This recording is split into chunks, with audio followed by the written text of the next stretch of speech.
ইবনে হারেসা যুদ্ধে শাহাদাত বরণ করলে হযরত জাফর তৈয়ার তিনি ঝান্ডা হাতে তুলে নিয়েছেন। জাফর তৈয়ার যখন শাহাদাত বরণ করেছে, সে শাহাদাতের চিত্র বড় ভয়ঙ্কর। দুশমন ডান হাত কেটে দিয়েছে, তো ইসলামের ঝান্ডাকে বাম হাতে তুলে ধরেছে। বাম হাত কেটে দিয়েছে, তো ঝান্ডা মাটিতে পড়তে দেয় নাই। জাফর তৈয়ার মুখ দিয়া ঝান্ডা ধরে ফেলেছে, দাঁতে কামড় দিয়া ইসলামের ঝান্ডাকে উঁচু করে ধরেছে। দুশমন জাফর তৈয়ারের গর্দানে ছুরি লাগায় দিয়েছে, তো এই কাটা গলায় মুখে ইসলামের ঝান্ডা পতাকাকে জাফর তৈয়ার ধরে রাখছে, তারপরেও মাটিতে পড়তে দেয় না। ইসলামের পতাকা মাটিতে পড়তে দেয় না। আব্দুল্লাহ ইবনে রওয়াহা দৌড়ে এসে পতাকাটা ধইরা রক্তাক্ত ক্ষত বিক্ষত বিচ্ছিন্ন মাথার কানের কাছে বলে, শহীদ জাফর ছাইরা দাও, আমার নাম আব্দুল্লাহ ইবনে রওয়াহা। রাসূল তোমার পরে সেনাপতি আমার নামটা উচ্চারণ করেছে, এবার পতাকাটা আমার হাতে দাও। যখন এভাবে পতাকা সোয়াল করেছে, জাফর তৈয়ার আব্দুল্লাহ ইবনে রওয়াহার হাতে পতাকা তুলে দিয়েছে। আব্দুল্লাহ ইবনে রাহাও শহীদ হয়েছে, শাহাদাত বরণ করেছে।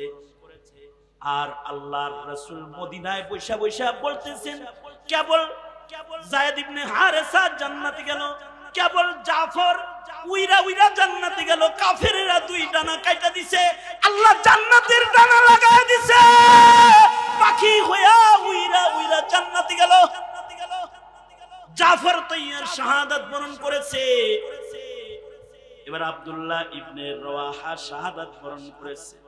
নবী বললেন আব্দুল্লাহ ইবনে রওয়াহাও জান্নাতে চলে গেল। এই রকম আশ্চর্য যুদ্ধে আশ্চর্য শহীদ নবীর মুখের শাহাদাতের সনদওয়ালা সাহাবী হলেন এরা। কিন্তু আমি আপনাদের কাছে যুদ্ধের ঘটনা বর্ণনা করা মাকসাদ না, যে জায়গাটা বর্ণনা করা মাকসাদ সেটা হলো এইটা। যুদ্ধের সময়, যুদ্ধে যাওয়ার সময় আল্লাহর রাসূল এদেরকে আগায় দিতেছেন, মদিনার বর্ডার পর্যন্ত আগায় দিচ্ছেন, যুদ্ধে যাবে তারা। কিন্তু এই তিন সেনাপতির ভেতরে আব্দুল্লাহ ইবনে রওয়াহা এত চিৎকার কইরা কইরা কাঁদতেছিল, সেনাপতিরা তার কান্না দেখে সবাই মনে করছে যে মরণের ভয়ে বুঝি আব্দুল্লাহ ইবনে রওয়াহা কান্দে। সাহাবীরা বলে, কেউ এত জোরে কান্দে না, তুই এত জোরে কান্দস কেন? নবী বলছে, আমরা শহীদ হম। শহীদ মানে বিনা হিসাব জান্নাতে যাবো। দুনিয়ার মাটিতে বিনা হিসাব জান্নাতের সার্টিফিকেট পায়া মৃত্যুর ভয়ে এত কান্না করতেছো, নিজের আলো ইয়ালের মায়ায় মোহাব্বতে এত জোরে কাঁদছো কেন? আব্দুল্লাহ ইবনে রওয়াহা তাদের ইমানের জায়গাটা কোন জায়গায়? আব্দুল্লাহ ইবনে রওয়াহা বলে, না না না, আমি কিন্তু মরণের ভয়ে কান্দি না। রাসূল বলেছে, জান্নাত এমন একটা স্থায়ী বসবাসের সুখের জায়গা, যেখানে যাইতে হলে একটা পুলসিরাতের পুল পার হয়ে যেতে হবে। এই পুলসিরাতের পুল পার হওয়া ব্যতিরেকে কোনো নবী, কোনো সিদ্দিক, কোনো শহীদ, কোনো সালেহীন কেউ জান্নাতে যেতে পারবে না। যাকেই জান্নাতে যেতে হবে সে পুলসিরাত পার হয়ে যেতে হবে। রাসূল তো বলল, আমি শহীদ, জান্নাতে যাবো এতটুকু কনফার্ম, কিন্তু আমার ডর লাগতেছে পুলসিরাতের পুল যে আমি কেমনে পার হব। এইটা হলো ঈমান। এটা মুসলমানের ঈমানের জায়গা হলো এটা। তার আখিরাতের ভয়, তার কবরের ভয়, তার হাসরের ভয় থাকবে এই জায়গায়। এইখানে যদি কোনো ঈমানদার তার কবর সম্পর্কে নাই জানে, তার আখিরাত সম্পর্কে যদি তার জানা নাই থাকে, তাহলে সে কিভাবে জান্নাতে যাইব? কখনো কি চিন্তা করেছো? জান্নাতের ঠিকানা সবার, কিন্তু আল্লাহর জান্নাতে যেতে হলে একটা মুমিনকে স্বচ্ছ একটা ঈমানের মালিক হতে হবে, যে ঈমান বড় সাচ্চা পাক্কা। ঈমানের কোয়ালিটি রং কি হবে? আল্লাহ তাআলা বলেন আমিনু কামা আমানান নাস। তুমি এই যে মানুষগুলো মরণ দরজা দিয়ে বাইর হয়ে যায়, মৃত্যুর মাধ্যমে পৃথিবী থেকে বের হওয়ার পরে মানুষের দুই ভাগ হয়, দুই কাতার হয়ে যায়। এক প্রকারের মানুষ এই পৃথিবীর থেকে বিদায়ের সাথে সাথে বরজখের জগতেও তারা দোজখের আগুনে নিক্ষিপ্ত হয়ে যায়, অর্থাৎ আগুনের ঘরে চলে যায়। আর এই পৃথিবীর থেকে বিদায়ের সময় আর এক প্রকারের মানুষ আছে, যারা মরণ দরজা দিয়ে বের হয়ে আল্লাহর জান্নাতে চলে যায়। এক দলের ঠিকানা জান্নাত হয়ে যায়, আর এক দলের ঠিকানা দোজখের আগুন হয়ে যায়। আঙুল খুলে দেন, নাড়াচাড়া দেন দেখি, জবান খুলে আওয়াজ করে বলেন সুবহানাল্লাহ। আপনাদের আওয়াজের কাছে যেন আশপাশের সকল আওয়াজ ম্লান হয়ে যায় এবং সকলে যেন আপনাদের আওয়াজ মুখী হয়ে যায়, এরকম একটি আওয়াজ দিয়ে উঁচু আওয়াজে বলুন সুবহানাল্লাহ, আলহামদুলিল্লাহ, লা ইলাহা ইল্লাল্লাহ। উঁচু আওয়াজ করে বলুন আল্লাহু আকবার। আজকে আপনাদেরকে কেউ বলবে না আল্লাহু আকবার, আসতে বলো। এখন স্বাধীন বাংলাদেশ, জোরে আওয়াজ করে বলেন আল্লাহু আকবার, আরো জোরে করে আওয়াজ করে বলেন আল্লাহু আকবার। হাত নামান।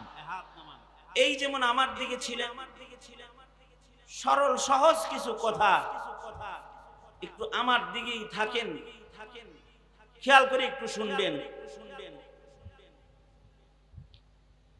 তাতে নসিহার যে উপকার আল্লাহ যদি দেন, তাহলে হয়তো সেই উপকার আপনাদের নসিব হয়ে যাবে। আমি যেটা বলতেছিলাম, মরণ দরজা দিয়ে এই পৃথিবী থেকে সবাই বের হয়ে যায়। আমাদের পূর্বে যারা এসেছে তারা মরণ দরজা দিয়ে বের হয়ে গেছে। কারোর বাবা গেছে, কারোর মা গেছে, কারোর ভাই গেছে, কারোর বন্ধু গেছে, কারোর সন্তান মরণ দরজা দিয়ে চলে গেছে। আমরা যারা আছি আমরা ওই দরজার পথিক, আমাদেরকেও ও দরজা দিয়ে বের হয়ে চলে যেতে হবে। কিয়ামত পর্যন্ত যত মানুষের আগমন এই পৃথিবীতে ঘটবে, তারাও কেউ পৃথিবীতে স্থায়ী হবে না, তারা মরণ দরজা দিয়ে বের হয়ে চলে যাবে। এ মরার পর থেকে আখিরাত শুরু হয়ে যায়। মরার পরে কিছু মানুষ আগুনে চলে যায়, আর কিছু মানুষ জান্নাতের বাগানে চলে যায়। এটাই নবীজির ভাষ্য। মরণের পরে কিছু মানুষ যায় আগুনে, আর কিছু মানুষ যায় জান্নাতের বাগানে। এই কারণেই দুনিয়ার সামান্য হায়াতে মরার পরের ফিকির যারা করে, মরার পরের ফিকির এটা যারা করে, এদেরকে নবী বলেছেন এরা চালাক আল কাইয়িসু মান দানা নাফসাহু ওয়া আমিলা লিমা বাদাল মাউত। বাদাল মাউত আখিরাত, ওই আখিরাতের জগতে উপকার হবে এমন কাজ যারা মরণের আগে করে, তাদেরকে আল্লাহর রাসূল চতুর ও চালাক বলেছেন। কারণ মরার পরে হয়তো জান্নাত নয়তো দোজখ। কবর ঘরে যাইমু, কারোর জন্য কবর হবে হুফরাতুম মিন হুফারিন নার, আবার কারোর জন্য হবে রাউযাতুম মিন রিয়াজিল জান্নাহ। সরকার বলেন আল কবরু রাউযাতুম মিন রিয়াজিল জান্নাহ আও হুফরাতুম মিন হুফারিন নার। কবর কারোর জন্য দোজখের খণ্ড হবে, অথবা কারোর জন্য জান্নাতের বাগান হয়ে যাবে। আমার যেন কবর থেকেই জান্নাতের মেহমানদারি শুরু হয়, আপনার যেন কবর জগৎ থেকেই আখিরাতটা জান্নাতের মেহমানদারি দেয়া হয়, এই প্রস্তুতি নেয়া, এটাই চতুরতা। এই প্রস্তুতি নিজেরও নেওয়া দরকার, আর মুসলিম প্রজন্মকেও এই প্রস্তুতিটাই শিখানো দরকার যে তুমি মরবা, তোমার মরণের পরে তোমার ঠিকানা যেন জান্নাত। জান্নাতে যাইতে অনেক ক্ষমতার বড় চেয়ার লাগবে না, জান্নাতে যাইতে অনেক টাকাও লাগবে না, জান্নাতে যাইতে বড় বাড়ির মালিক হওয়া লাগবে না, দামি গাড়ির মালিক হওয়া লাগবে না। চিরস্থায়ী ভাবে উঁচু জান্নাতে জায়গা পেতে মাত্র দুটি জিনিস লাগবে, একটা হলো স্বচ্ছ সাচ্চা একটা ঈমান, আর আরেকটা হলো ইখলাস যুক্ত কিছু নেক আমল। এই দুই জিনিস লাগবে। আল্লাহ তাআলা বলেন ইন্নাল্লাযীনা আমানু ওয়া আমিলুস সালিহাত, ইন্নাল্লাযীনা আমানু ওয়া আমিলুস সালিহাতি কানাত লাহুম জান্নাতুল ফিরদাউসি নুজুলা খালিদিনা ফিহা লা ইয়াবগুনা আনহা হিওয়ালা। যাদের এই দুই জিনিস অর্জন হবে তারা চিরদিনের জন্য জান্নাতে ঢুকে পড়বে, কোনদিন জান্নাত থেকে তাদের আর বেরোইতে হইবে না। প্রশ্ন হলো, আমার কি ওই রকম একটা ঈমান আছে যে ঈমান অর্জন হলে নিরাপদে জান্নাতে চলে যাওয়া যায়?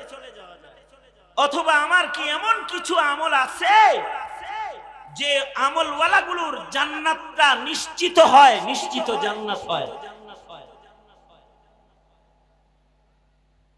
এই জিনিসটা আমরা বুঝি কম, তাই এই জিনিসের ভাবনা আমাদের কম। আমরা মনে করি যে আল্লাহ এমনি দিবনে, অসুবিধা নাই।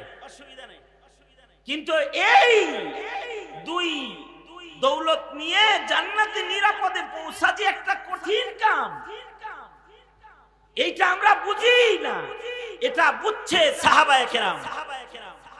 এ কারণে তারা অনেক আমল করার পরেও নিজেকে নিশ্চিত জান্নাতি মনে করার হিম্মত তারা করে না।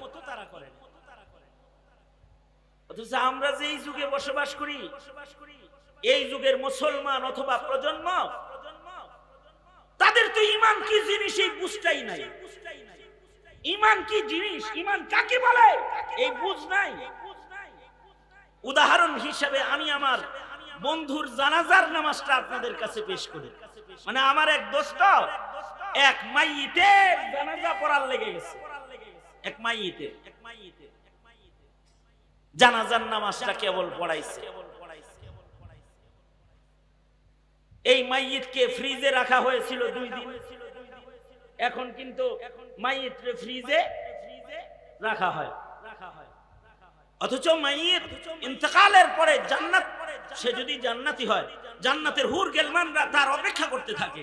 যত তাড়াতাড়ি পৌঁছে দেওয়া যায় মাইয়িত খুশি হয়, তার অপেক্ষায় যারা আছে তারাও খুশি হয়। কিন্তু এখন 2 দিন 4 দিনও ফ্রিজে ঢুকায় লাশ থুইয়া দেয়।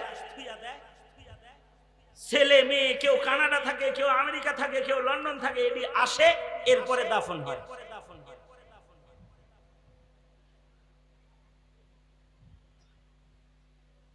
নাজায়েজ। আমি ও সকল মাসালা বলার লেগা এখানে বসি নাই। মাসালা তো মুফতিরা বলবেন, তবে এমনটি করবেন না কেউ নিজের ঘরে মাইয়িত মারা গেলে ফ্রিজে ঢুকায় এর উপরে রাখার চেষ্টা করবেন না। যত তাড়াতাড়ি পারেন তাকে দাফন করবেন।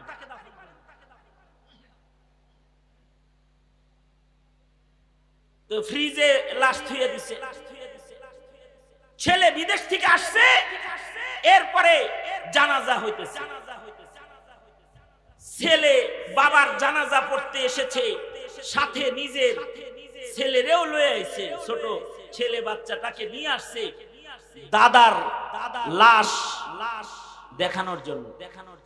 ইকো বন্ধ করো। দাদার লাশ দেখানোর জন্য নিয়ে আসছে। আমার বন্ধু বলছে যে জানাজাটা কেবল শেষ করছি, আর মাইয়িতের খাটে আপনজনরা ধরছে, লাশটা এখন কবরস্থানের দিকে নিয়ে যাবে। ঠিক এই সময় বাচ্চাটা তার বাবাকে প্রশ্ন করতেছে। প্রশ্নটা হলো শোনার মতো, প্রশ্নটা হলো বুঝার মতো, প্রশ্ন থেকে শিক্ষা অর্জন করার মতো অনেক কিছু আছে। প্রশ্ন হলো, ছোট্ট বাচ্চা তার পিতাকে বলছে, আব্বু এখন কি দাদুর লাশ আগুন দিয়া জ্বালায়া দিবা? নাউজুবিল্লাহ তো কেউ কইতে পারলেন না। শুনছেন আমি কি কইছি? এটা শুনছেন? শুনলে তো নাউজুবিল্লাহ বাইরে হইতো, আল্লাহ জানে শুনেনি না। আমি আবার ফিরা বলি, নাউজুবিল্লাহটা একটু ভালো করে কোন। বাচ্চাটা বলতেছে, আব্বু এখন কি দাদুর লাশ আগুন দিয়া জ্বালায়া দিবা? আমার বন্ধু বলে, দোস্ত এই কথাটা শোনার সাথে সাথে আমার শরীরে কম্পন শুরু হয়ে গেছে। আমি এখনো পর্যন্ত কথাটা স্মরণ হলে চোখের পানি রাখতে পারি না, কারণ মুসলিম ঘরের একটা সন্তানের ঈমান এত কমজোর যে তার বাবা তাকে, মুসলিম ঘরের সন্তান কি তার বাবায় কবরও চিনায় নাই, শ্মশানও চিনায় নাই, মরার পরে মুসলমানের কোথায় দাফন হয় তাও জানায় নাই, অথবা মৃত্যুর পরে মুসলমানকে কবর জগতে প্রশ্ন করা হয়, মান রব্বুকা ওয়া মা দীনুকা ওয়া মান হাদার রাজুলুল্লাযী বুইসা ফীকুম। এমন কোন কথা এখনো পর্যন্ত তার সন্তানের কানে দেয় নাই। অথবা বরজখ, কবরও কারোর জন্য জান্নাত হয় অথবা দোজখ হয়, এমন কোন তালিম নিজের সন্তানকে মুসলিম বাপে দেয় নাই। যে কারণে সন্তান এখনো পর্যন্ত মুসলমানের যে গুরুস্থান আছে, কবরের আযাব, জান্নাত, জাহান্নাম, কোনো কিছুর কোনো বিশ্বাস এই সন্তানটার এখনো পর্যন্ত পরিপক্ক হয় নাই। নাউজুবিল্লাহ। এখনো এই বাচ্চাটা জানেই না যে বরজখের কিছু ঈমান মুসলমানকে রাখতে হয়, এটা সে জানেই না এখনো।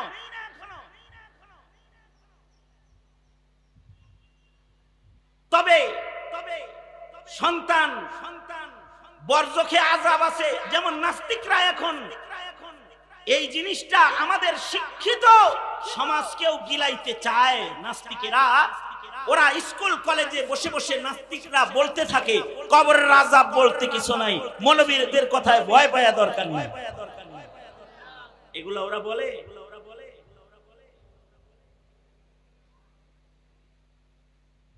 ওরা বলে যে জান্নাত দোজখ বলতে কিছু নাই, ওরা বলে ফেরেশতা বলতে কিছু নাই, এমনকি ওরা আরো উপরে গিয়ে এটাও বলে স্রষ্টা বলতে কেউ নাই, আমরা এমনি হইছি, এটা বলতে চায়। নাউজুবিল্লাহ। এই নাস্তিকের দল, এরা শুধুমাত্র স্কুল কলেজ ইউনিভার্সিটিতে বসা নয়, তারা শিক্ষা কমিশনেও বসে যায়, তারা রাষ্ট্রের গুরুত্বপূর্ণ সাংসদ হয়ে সংসদের চেয়ার দখল করে এখন বসে যায়। এ কারণে নাস্তিকরা এত লাফালাফি করে, এত ফালাফালি করে। দেশের গুরুত্বপূর্ণ জায়গায় নাস্তিক বসে যায়। কিন্তু কিছু মানুষে আগুনে পোড়ানো হয়, এটা শিখে ফেলেছে। কারণ কি? সরকারি ব্যবস্থাপনা না, শুধু মুসলিম পিতার অযত্ন লালন পালন সন্তানের, কু আনফুসাকুম ওয়া আহলিকুম নারা, এটার হক আদায় সে করে নাই। তার সন্তানকে সে অযত্ন লালন পালন করে নিজের ঘরে হিন্দি ফিল্ম চালাইতে চালাইতে নিজের ছেলেকে এই শিক্ষাটুকু দিয়ে দিয়েছে বেশ ভালো করে, যে মরার পরে কিছু মানুষকে আগুনে পোড়ানো হয় যদিও সে জানায় নাই মরার পরে মুসলমানের কি হয়, এটা জানায় না। হিন্দি ছবি দেখাইতে দেখাইতে কিছু মানুষকে যে মৃত্যুর পরে আগুনে জ্বালানো হয়, এটা ঠিকই সে শিখায় ফেলে। এ কারণে সন্তানের প্রশ্ন, আব্বু দাদুকে কি এখন আগুনে জ্বালাইবা? নাউজুবিল্লাহ, এটা হলো প্রশ্ন। এই অযত্নের তাওহীদবাদ বিদায় আর হিন্দুত্ববাদ প্রতিষ্ঠা শুধুই মাত্র মুসলিম না, 16 বছরের জালিম সরকার আওয়ামী লীগ এই দেশকে হিন্দু বানাইবার চক্রান্ত করে মুসলিম শিক্ষা পাঠ্য বইয়ে গোমাতা প্রবেশ করালেও নবীর সিরাতকে শিখানোর চেষ্টা করে না। কিন্তু সিলেবাসের ভেতরে গোমাতার তালিম দেয়া হয়েছে। যেই ছেলের কবরের এতটুকুন ঈমান নাই, কবরের বিশ্বাস, বরজখ, আখিরাত, বিচার দিবস এগুলো সম্পর্কে যার জ্ঞান নাই, ওই ছেলের ঈমান আর কোন জায়গায় আছে? অথচ সাহাবায়ে কেরামের ঈমান কেমন ছিল? সাহাবায়ে কেরাম বরজখকে কত ভয় করত। এখনকার সন্তানরা বরজখ বুঝে না, কবর বুঝে না, হাসর বুঝে না, পুলসরাত বুঝে না, ফেরেশতা বুঝে না, কাহার জালাল মালিকের বিচার দিবস বলতে কিছু আছে, এটা এখনকার সন্তানরা বুঝে না। কিন্তু আগের যুগের মানুষের শুধু লা ইলাহা ইল্লাল্লাহ এতটুকুন বলার ঈমান নয়, তাদের ঈমানের ঝড় ছিল অনেক গভীরে। তারা আখিরাত, কবর, হাসরকে এত বিশ্বাস করত, এত ভয় পাইত, যাদেরকে আল্লাহর রাসূল জান্নাতের গ্যারান্টি দান করেছেন তারাও কবর হাসরের ভয়ে থরথর করে তারা কাঁপত। যেমন হযরত আবু বকর সিদ্দিক রাদিয়াল্লাহু আনহু। আবু বকর মাকামটা কোন জায়গায়? আবু বকরের মাকাম কোথায়? আবু বকরের মাকাম হলো সিদ্দিকে আকবর। আবু বকরের শান সিদ্দিকে আকবর। সিদ্দিকে আকবর মানে কি? আমাদের নবীজি যেমন সকল নবীর মধ্যে শ্রেষ্ঠ, এটা আবু বকরের শান। আবু বকর সকল নবীর, সকল উম্মতের মধ্যে শ্রেষ্ঠ। সকল নবীর, সকল উম্মতের মধ্যে এক নাম্বার শ্রেষ্ঠ দামি মানুষ, যার নাম সিদ্দিকে আকবর আবু বকর ইবনে কুহাফা রাদিয়াল্লাহু আনহু। আবু বকরের এত দাম, আল্লাহর রাসূল বলেছেন আবু বকরকে জান্নাতের 8 দরওয়াজা আহ্বান করবে, এক দরজা না। এই উম্মতের একমাত্র মানুষ যাকে আল্লাহর জান্নাতের 8 দরজা ডাকবে তার নাম হলো আবু বকর সিদ্দিক। কিন্তু এই আবু বকরের বরজখের ভয় কি রকম? এই আবু বকর গুরুস্থানে যায় জান্নাতুল বাকিতে সারা রাত দাঁড়ায় থাকতো আর চিৎকার করে করে কাঁদতো।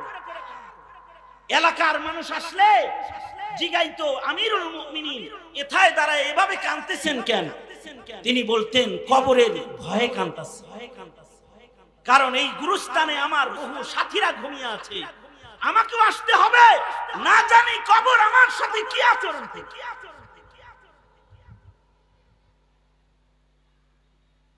আবু বকরের পরেই এই উম্মতের সবচেয়ে দামি মানুষ হলেন হযরত উমর। যারা আশারায়ে মুবাশশারা, আসহাবুল বদরিন, তারা বদরে অংশগ্রহণকারী ইসলামের পয়লা মুজাহিদের জামাতের কাফেলার সদস্য। খুসুসান 10 মানুষ যারা দুনিয়াতে জান্নাতের সনদ পেয়েছে, তাদের ভিতরে 1 নাম্বার 2 নাম্বার আবু বকর, ওমর। তাদের ঈমানের বর্ণনা আল্লাহর রাসূল এমন ভাবে দিবেন, আবু বকরের বর্ণনা দিতে আল্লাহর রাসূল বলছেন যে আবু বকর আলাদা শান, আবু বকর উমরের শান এত আলাদা করে বলছেন যে আমার পরে কাউকে নবুয়ত দেয়া হলে উমরকে আল্লাহ নবী বানাইতো, যদি কেউ আমার পরে নবী হইতো। এই রকম শানের মানুষ। কিন্তু তাদের কবরের ভয় কত, কবরের ভয় এত যে হযরত উমরের ইন্তেকালের পূর্বে এক যুবক হযরত উমরের সামনে দাঁড়ায় বলতেছিল, আহ আল্লাহর জান্নাতি, আল্লাহর জান্নাতে চলে যাই। ওরে এখন মৃত্যুর আগ দিয়ে কইতাছে, কারণ নিশ্চিত মারা যাবে, নিশ্চিত হয়ে গেছে মরে যাবে। এখন মরণের আগে উমরে বলতেছে, ওয়াহ উমর কি খুশকিসমত আপনার, আশারায়ে মুবাশশারা জান্নাতে যাইতাছেন। কি কিসমত আপনার যে আপনি ফারুক বাইনাল হাক্কি ওয়াল বাতিল। কি কিসমত আপনার যে আপনি আল্লাহর রাসূলের নির্বাচিত মানুষ, যে আপনার কন্যাকে আল্লাহর রাসূল আপনার সম্মানে বিবাহ করেছে। আপনার এত এত সম্মান, জান্নাতে যাইতেছেন, আহ কত কপাল আপনি। হযরত উমর তখনও তার মুখে চাইতে ধরছিলেন, কাছে ডাইকা কয়, চুপ করো চুপ করো, আর বলবা না এগুলো, কারণ আমি বড় চিন্তায় আছি, না জানি কবরে আমার কি হবে, হাসরে না জানি আমার কি হবে। আল্লাহর আদালতে দাঁড়াইলে উমর কি যে বলবে আল্লাহর আদালতে, এই টেনশনে আমি উমর কাবু অবস্থায় রয়েছি। সর্বোচ্চ ঈমানের মালিক হওয়ার পরেও তাদের বরজক আখিরাতের ভয় ছিল। শুহাদা যারা, তারা তো বিনা হিসাব জান্নাতি। শুহাদা শহীদরা বিনা হিসাব জান্নাতি। আর সেই শহীদ যদি নবীর ঘোষণার শহীদ হয়, অর্থাৎ আল্লাহর রাসূল যদি মেনশন করে এটা বলে তুই শহীদ, তুই শহীদ, তুই শহীদ, তাহলে তার জান্নাতে যাওয়ার রাস্তাটা কি রকম হয়? উদাহরণস্বরূপ আমি আপনাদের সামনে জঙ্গে মুতার ওই অংশ বলি। জঙ্গে মুতা এমন একটা যুদ্ধের নাম, যেই যুদ্ধ আল্লাহর রাসূল সাল্লাল্লাহু আলাইহি ওয়াসাল্লামকে আল্লাহ তাআলা 1000 মাইল দূরে যুদ্ধ হয়েছে রোম এম্পায়ারের সাথে সাহাবায়ে কেরামের, আর আল্লাহর রাসূলকে আল্লাহ তাআলা সেই যুদ্ধটা এই মিডিয়ার লাইভ নয়, আল্লাহর কুদরতের লাইভ দিয়া আল্লাহ তাআলা নবীজিকে মদিনায় বসায়া বসায়া যুদ্ধের মঞ্জার চিত্র সরাসরি দেখাইছে। এক একজন করে শহীদ হইতেছে, আর আল্লাহর রাসূল বলতেছে অমুক জান্নাতে চলে গেল, অমুক জান্নাতে চলে গেল, অমুক জান্নাতে চলে গেল। এইরকম একটা যুদ্ধ হলো জঙ্গে মুতা। আল্লাহর রাসূল সাল্লাল্লাহু আলাইহি ওয়াসাল্লাম মুতার যুদ্ধে সৈন্যবাহিনী তৈয়ার করে যখন পাঠাইতেছিলেন, সাহাবায়ে কেরাম প্রস্তুত হয়ে গেছে, এবার নবীর নির্দেশে যুদ্ধে যাবে। আশ্চর্য যুদ্ধ যে আল্লাহর নবী এই যুদ্ধের 3 জন সেনাপতি মদিনাতুল মুনাওয়ারা থেকে নির্ধারণ করে দিয়ে আল্লাহর রাসূল এটা বইলা দিলেন, ঘোষণা দিয়া, 1 নাম্বার সেনাপতি বানাইলাম আমার পোষ্যপুত্র যায়েদ ইবনে হারেসাকে। সে যখন শহীদ হয়ে যাবে তারপরে সেনাপতির দায়িত্ব পালন করবে জাফর ইবনে আবি তালিব, আমার চাচাতো ভাই। আর জাফরও যখন শহীদ হয়ে যাবে ইসলামের ঝান্ডা নিয়ে সেনাপতির দায়িত্ব পালন করবে আব্দুল্লাহ ইবনে রাওয়াহা। রাসূল বলে আব্দুল্লাহ ইবনে রাওয়াহা শহীদ হয়ে গেলে 4র্থ নাম্বার সেনাপতি তোমরা তোমাদের যুদ্ধের ময়দান থেকে তোমরা একজনকে নির্বাচন করে সেনাপতি বানায়া লবে। 3 জনকে নাম বলেছেন, আবার এটাও বলে দিয়েছেন যে এই 3 জন শহীদ হয়ে যাবে, এটা বলে দিবেন, মেনশন করে বলে দিবেন তুমি শহীদ, তুমি শহীদ, তুমি শহীদ। এই কারণে তাদের বক্তব্য হলো বাড়িতে যা বিবি জান্নাতে দেখা হবে তোমার সাথে। আল্লাহু আকবার কবীরা। বিবিরে ডাইরেক্ট বলতেছে জান্নাতে দেখা হবে। রাসূল বলছে আমি শহীদ, জান্নাতে মুলাকাত হবে তোমার সাথে। এই তিনজন শহীদ হয়েছিল। চতুর্থ সেনাপতি ময়দানে জঙ্গে যোদ্ধারা সকলে মিলে খালিদ ইবনুল ওয়ালিদ সাইফুল্লাহ যার লাকাব, খালিদ ইবনুল ওয়ালিদকে চতুর্থ সেনাপতি নির্বাচন সাহাবায়ে কেরাম মিলে মশওয়ারা করে করেছিলেন। আর সাইফুল্লাহ খালিদ ইবনুল ওয়ালিদ তিনি এই যুদ্ধে 9টা তরবারি ভাঙছিলেন, 10ম তরবারি দিয়ে যুদ্ধ করে বিজয়ের পতাকা উঠায়া ধরেছিলেন। 9টা তরবারি। এই রকম একটি বর্ণনা আল্লাহর রাসূলের, যে নবী বলছেন তুমি জান্নাতি শহীদ, তোমার পরে তুমি সেনাপতি শহীদ, তোমার পরে আব্দুল্লাহ ইবনে রাওয়াহা তুমিও শহীদ, তোমার পরে আরেকজন সেনাপতি হবে। এই তিনজন বাড়িতে যা নিজের মা বাবা সন্তান সন্ততির কাছ থেকে শেষ বিদায় নিয়েছে। যায়েদ ইবনে হারেসা ছেলে সন্তান বিবিরে যা বলে সরকার বলেছে যুদ্ধের ময়দানে আমি শহীদ। বিবিরে আজকের এই মুলাকাত তোর লগে আমার জীবনের শেষ মুলাকাত। জাফর ইবনে আবি তালিব বাড়িতে যায় বলে আজকের মুলাকাত তোমার সাথে বিবি, আমার শেষ মুলাকাত। সন্তানদেরকে শেষবারের মতো বিদায় নিয়ে যুদ্ধের সাজে, যুদ্ধার সাজে সেনাপতিরা চলে এসেছে, বেরোয় এসেছে। আজব যুদ্ধ হয়েছে, আশ্চর্য যুদ্ধ, বড় প্রেম আর ভালোবাসার যুদ্ধ। যায়েদ ইবনে হারেসা যুদ্ধে শাহাদাত বরণ করলে হযরত জাফর তৈয়ার তিনি ঝান্ডা হাতে তুলে নিয়েছেন। জাফর তৈয়ার যখন শাহাদাত বরণ করেছে, সে শাহাদাতের চিত্র বড় ভয়ঙ্কর। দুশমন ডান হাত কেটে দিয়েছে, তো ইসলামের ঝান্ডাকে বাম হাতে তুলে ধরেছে। বাম হাত কেটে দিয়েছে, তো ঝান্ডা মাটিতে পড়তে দেয় নাই। জাফর তৈয়ার মুখ দিয়া ঝান্ডা ধরে ফেলেছে, দাঁতে কামড় দিয়া ইসলামের ঝান্ডাকে উঁচু করে ধরেছে। দুশমন জাফর তৈয়ারের গর্দানে ছুরি লাগায় দিয়েছে, তো এই কাটা গলায় মুখে ইসলামের ঝান্ডা পতাকাকে জাফর তৈয়ার ধরে রাখছে। তারপরেও মাটিতে পড়তে দেয় না, ইসলামের পতাকা মাটিতে পড়তে দেয় না।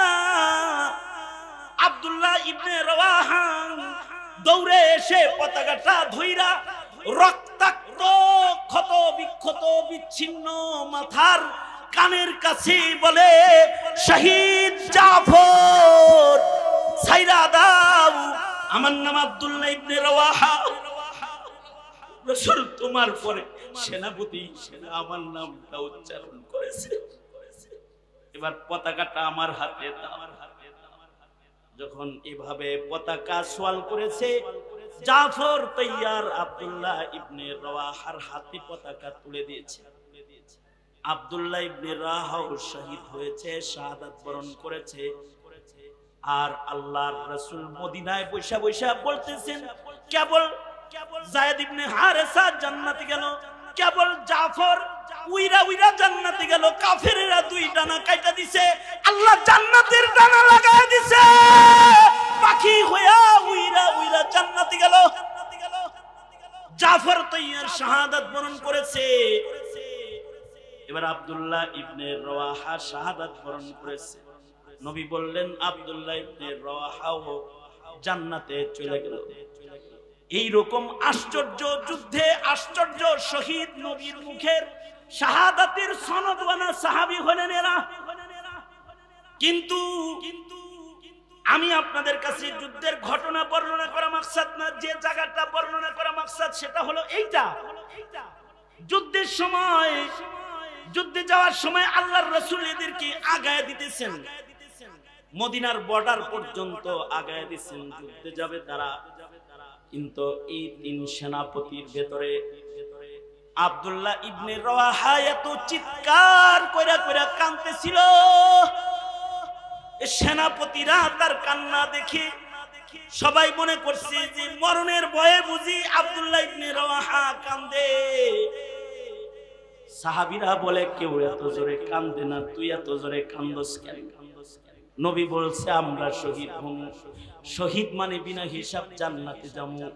দুনিয়ার মাটিতে বিনা হিসাব জান্নাতের সার্টিফিকেট পায়া মৃত্যুর ভয়ে এত কান্না করতেছ, নিজের আলো ইয়ালের মায়ায় মোহাব্বতে এত জোরে কাঁদছো কেন? আব্দুল্লাহ ইবনে রওয়াহা তাদের ইমানের জায়গাটা কোন জায়গায়?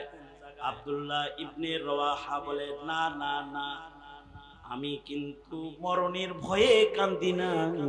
রাসূল বলেছে জান্নাত এমন একটা স্থায়ী বসবাসের সুখের জায়গা, যেখানে যাইতে হলে একটা পুলসিরাতের পুল পার হয়ে যেতে হবে। এই পুলসিরাতের পুল পার হওয়া ব্যতিরেকে কোন নবী, কোন সিদ্দিক, কোন শহীদ, কোন সালেহিন কেউ জান্নাতে যেতে পারবে না। যাকেই জান্নাতে যেতে হবে সে পুলসিরাত পার হয়ে যেতে হবে। রাসূল তো বলল আমি শহীদ, জান্নাতে যাবো এতটুকু কনফার্ম, কিন্তু আমার ডর লাগতেছে পুলসিরাতের পুল যে আমি কেমনে পার হব। এইটা হলো ঈমান, এটা মুসলমানের ঈমানের জায়গা হলো এটা। তার আখিরাতের ভয়, তার কবরের ভয়, তার হাসরের ভয় থাকবে এই জায়গায়। এইখানে যদি কোনো ঈমানদার তার কবর সম্পর্কে নাই জানে, তার আখিরাত সম্পর্কে যদি তার জানা নাই থাকে, তাহলে সে কিভাবে জান্নাতে যাইবে? কখনো কি চিন্তা করেছো? জান্নাতের ঠিকানা সবার, কিন্তু আল্লাহর জান্নাতে যেতে হলে একটা মুমিনকে স্বচ্ছ একটা ঈমানের মালিক হতে হবে, যে ঈমান বড় সাচ্চা পাক্কা। ঈমানের কোয়ালিটি রং কি হবে? আল্লাহ তাআলা বলেন আমিনু কামা আমানান নাস। তুমি যে ঈমানটা আনবা তোমার ঈমান হবে আব্দুল্লাহ ইবনে রওয়াহার ঈমানের মতো। তুমি যে ঈমানটা আনবা তোমার ঈমানটা হবে আবু বকরের ঈমানের মতো। তুমি যে ঈমানটা আনবা তোমার ঈমানটা হবে আবু বকরের ঈমানের মতো। প্রশ্ন করো তুমি তোমাকে, তোমার আর আমার ঈমান কোথায়? আর আগামীর তোমার প্রজন্মের ঈমান কোন জায়গায় দাঁড়ায় আছে একটু জিজ্ঞাসা করো। আর এই জিজ্ঞাসার জবাবে তোমার প্রস্তুতিটা কি হওয়া উচিত? তোমার ঈমান রক্ষায়, তোমার জিন্দেগি অথবা তোমার সন্তানের ঈমানি জিন্দেগির ঈমান রক্ষায় অভিভাবক হিসাবে তোমার দায়িত্ব কি? অথবা 17 কোটি মুসলমানের ঈমান রক্ষায় তুমি একজন ঈমানদার হিসাবে তোমার ভূমিকা কি? তুমি কি এই দেশে নাস্তিকের দোসর বসাবে, অথবা ইহুদ নাসারাদের দোসর বসাবে, অথবা 17 কোটি মুসলমানের ঈমানকে দাফন করে হিন্দুত্ববাদ, ইহুদিয়াত আর নাসরানিয়ত যারা প্রতিষ্ঠা করতে চায় তাদেরকে আগায় দিবে, নাকি খেলাফত আর মিনহাজুন নবুওয়াকে সামনে বাড়ায়া 17 কোটি মুসলমানের ঈমান তুমি রক্ষা করবে? এটা তোমার ফয়সালা। এজি উইশ জান্নাতেও যেতে পারো, দরওয়াজা খোলা আছে, আর যদি চাও দোজখে পাঠাইবা তাও দরজা খোলা আছে। তবে এদেশের আলেমরা চায় যে তুমি, তোমার সন্তান, আমি, আমার প্রজন্ম যেন দোজখে চলে না যায়। সুতরাং দায়িত্ববোধ হবে প্রজন্মের ঈমান রক্ষা করা। মৌলবীরা যে জেলখানায়, মৌলবীরা যে অত্যাচারিত, মৌলবীরা যে মাজলুম, সিয়ারের কারণে না, রাজনীতির কারণে না। মৌলবীরা এই জমিনে মুসলমানের ঈমান রক্ষার কথা কয়, এটা যারা এদেশে বিধর্মীদের চাষাবাদ করতে যায় তাদের ভাল লাগে না। তাছাড়া আমাদের দেশে এমন কিছু আলেম আছে যে আলেমদের কোনো অপরাধ নেই, এরা শুদ্ধ তাবলীগ করে। সরকারও জানে, শয়তানেও জানে। মানে সরকার তো জানেই, শয়তানও জানে। যেমন মৌলানা জুবায়ের, মুফতি জুবায়ের বিধর্মীদের ভিতরে তাবলীগের কাজ করে, সরকারও জানে, শয়তানেও জানে। না কোনো রাজনীতিতে আছে, না কিছুতে আছে, তাকেও ধরে জেলখানায় দিয়েছে। তার কারণ হলো সে বেঈমানের হৃদয়েও ঈমানের চাষ করে ফেলে। এটাই তার অপরাধ, এটাই অপরাধ। মামুনুল হক সাহেব পর্যন্ত এদেশের আলেম যারা বন্দী হয়েছে, এদের সবার অপরাধের ঈমানের কথা কয়, যেটা কারোর ভাল লাগে না।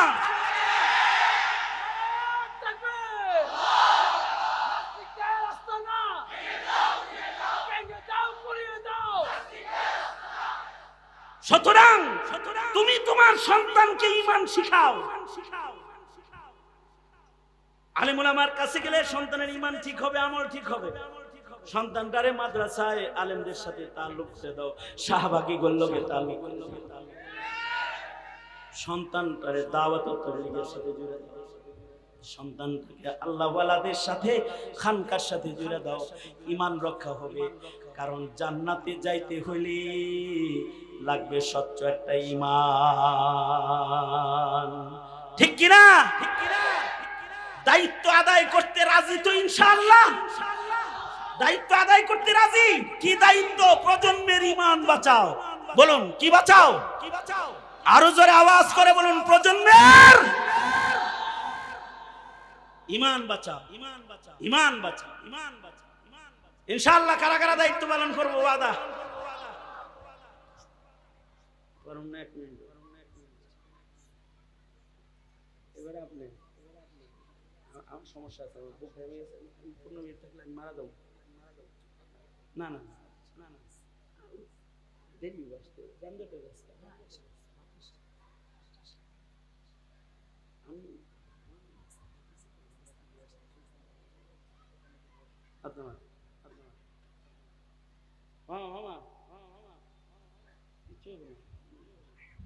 শোনেন, শোনেন, আমি আমার আলোচনার ইতি টানতেছি। নারায়ণগঞ্জে আমার অনেক আসা যাওয়া আছে, কথা হবে আবার, দেখা হবে আবার, ময়দানে খোলা আকাশের নিচে দেখা হবে ইনশাআল্লাহ। কথাও হবে ইনশাআল্লাহ। হায়াত বাকি তো মুলাকাত বাকি, মুলাকাত বাকি তো নসিহত বাকি।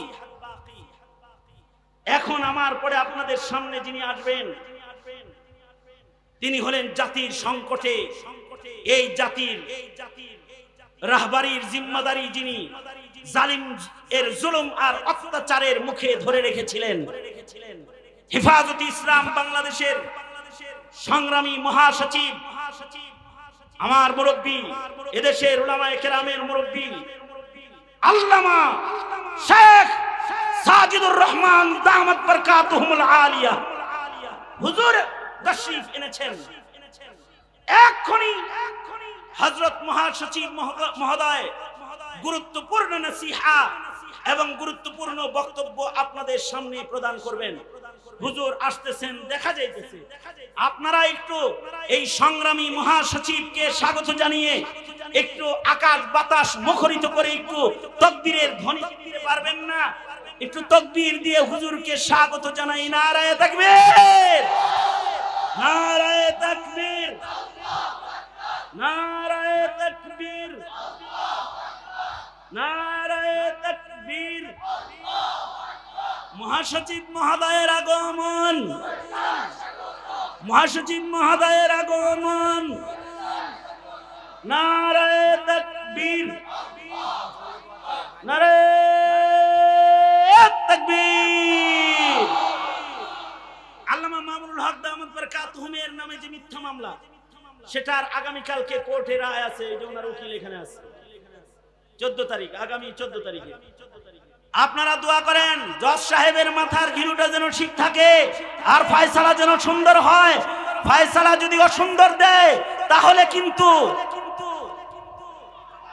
এই জোরে আওয়াজ করে বলেন, এদেশের আনন্দের প্রত্যেকটা মিথ্যা মামলা সরায় দাও, সরায় দাও। মিথ্যা মামলার থেকে উলামায়ে কেরামদেরকে রেহাই দিতে হবে। আমাদের মহাসচিব মহোদয় উপদেষ্টাদের সাথে দেখা করে এটা বারবার বলেছেন, ওনাদের কানে পানি যাইবার চায় না। তবে উলামায়ে কেরামের সাথে বদাচরণ করে এই মাটিতে কেউ টিকতে পারে নাই।